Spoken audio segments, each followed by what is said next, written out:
Gold shooting higher on strong central bank buying was a surprise to many. So what will the metal's next act be? Ryan McIntyre, he is managing partner at Sprott. Ryan, welcome to Kitco. Yeah, thanks for having me. Ryan, why are central banks buying gold? Well, they're buying gold for a couple different reasons. Probably the biggest thing is to diversify away from U.S. treasuries, which they've long held in probably larger than normal quantities. And, with the invasion of Ukraine by Russia, I think they've started to get freaked out about the idea of maybe the U.S. freezing some of the assets like they have with Russia. And so I think a lot of countries, particularly China, India, Russia, have turned to gold as an alternative currency to hold in their foreign exchange reserves. Now, is this just a BRICS phenomenon right now? Because looking at the World Gold Council top net purchases, as you were saying, they're Turkey, China, and India. Yeah, no, it's a good question, actually. If you look over the past 3 years, there have been record purchases by central banks around the world. But you're right in that they have been largely concentrated in the BRICS. So I think they've occupied about 45% or so of the central bank purchases over the last 3 years. So pretty significant as a group. And they have talked about in the past about forming their own sort of currency or alternative way to kind of subvert the US dollar in trade. Are we seeing any type of trends of this carrying forward right now, even despite of the high metal prices? Yeah, I think this will continue on for a long time. I think particularly those countries, especially, they definitely want to use an alternative currency outside of the US dollar. But the other key caveat is that it probably also has to be liquid for them as well. And gold is obviously very liquid currency, if you will, and it's something that can easily be transactable within those countries or even outside of those countries. So to me, it's the most malleable of currencies, if you will. And I think something that will continue to grow over time, just especially given the growth and demand of trade, I would presume would continue to go higher in the future. What are we seeing from gold ETFs, Ryan? Now, this rise in gold has been interesting. You mentioned off of the top because this has been coming from strong central bank buying, which a lot of people didn't really see. It's been interesting because we have seen that ETF outflows for most of the year, but May showed a little bit of an inflow. Yeah, well, holdings by ETFs of gold really peaked in October of 2020, and we're down now about 25% since then. And it's been pretty relentless, actually. And so this year, I think we're down about 5 or 6%. And even in May, it started to flatline a little bit. So that's better than going straight down, but still not a great picture from that side, which actually gives me some confidence in the fact that you haven't had a lot of, I'd say, particularly U.S. Institutional and retail buying in any large quantities on the ETF side. And to me, that's definitely another leg for a gold price maybe to go higher from here.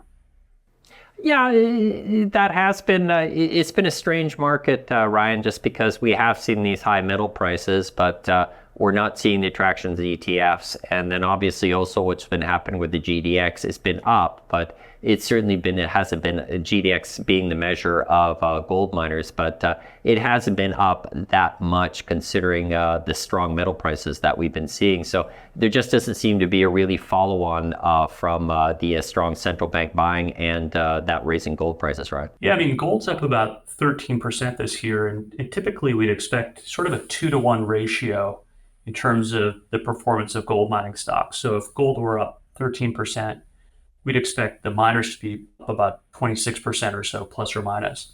And that's really due to operating leverage that all miners have. And we really haven't seen that yet, which is actually good if you're looking to invest today. I think, gold mining stocks actually a great spot to be just for that reason alone, that they haven't kept up to even the gold price even this year.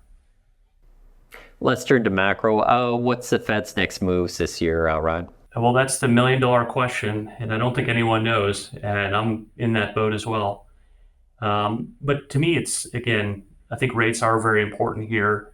You have a lot of different factors that are counting on low rates.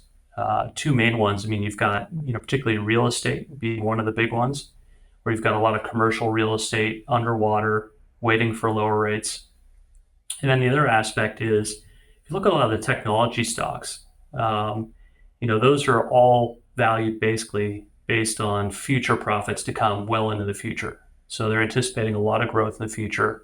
And the problem with higher rates for those types of stocks, if you ever get higher rates, is that discounting those back to today is going to mean the stock price should maybe be a lot lower.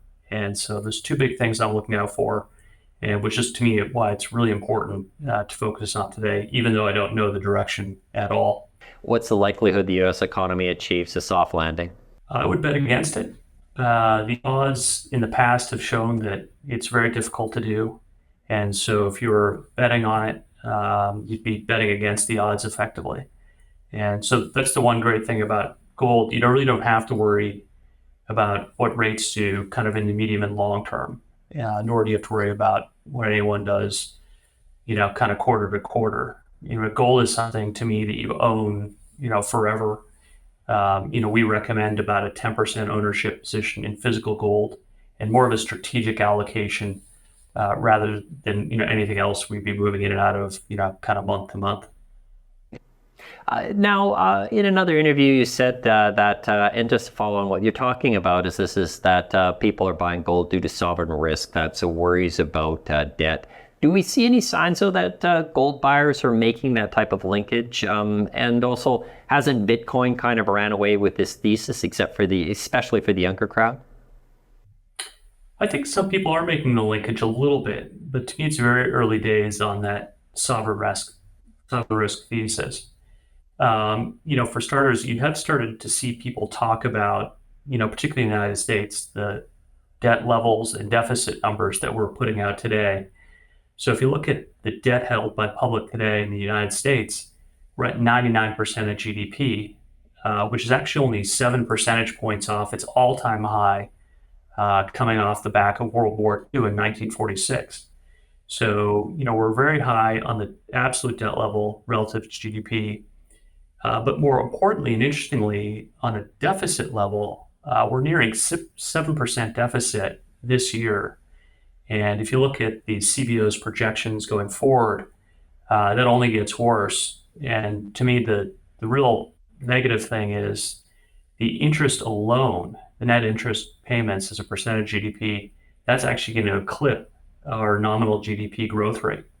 And when you get into a scenario like that, you're probably going to get some negative reflexivity where higher rates are going to be required to balance things out and really cause people to halt spending on the government side. How does silver look? So I think silver actually, up until recently, was a pretty underperformer in comparison to gold.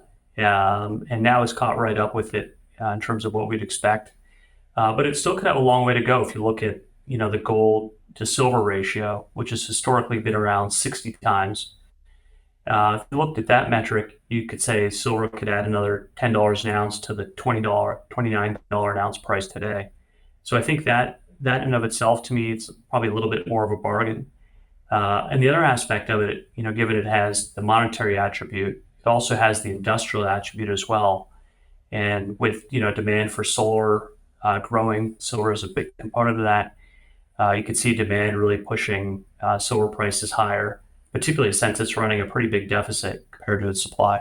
Lastly, Ryan, what are going to be some of the macro events that you're going to be looking for over the next 12 months? You did say that the Fed is a bit of, how would you say, going to be something to watch?